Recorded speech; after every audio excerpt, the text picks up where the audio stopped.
So how do you build a game-changing experience for your customers with in-store fulfillment? So what are the customer expectations that you're setting for them? Do you want to do same day, next day, same hour turnaround? So for example, if you're going to set up a time window for someone to say receive an order when they're going to your store to pick that up, you need to make sure that you manage the fulfillment so that they know with a very high level of confidence that that item is going to be there for them.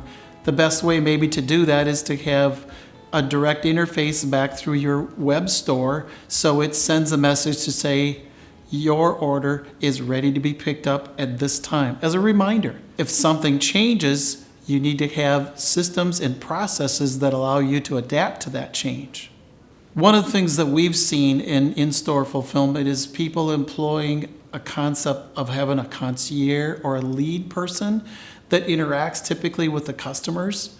So there's always a certain person that customers get used to interacting with when they arrive to pick up their items, or if there's going to be any kind of changes. So having that opportunity to have that person there can also make the experience differentiating because now it's personal. It's not just an electronic connection, it's a real live person.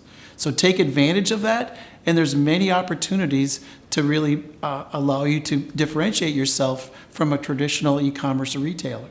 So you need to consider in your systems also, how do I communicate back to my customer with the fulfillment process?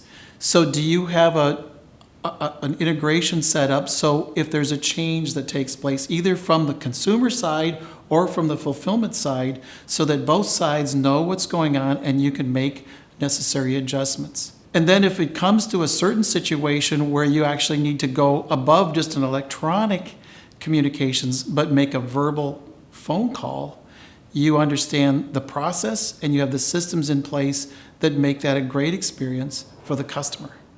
Competitors like Amazon have set a very high standard in terms of the kind of communications they set for customers. So the customers get used to expecting a lot of information.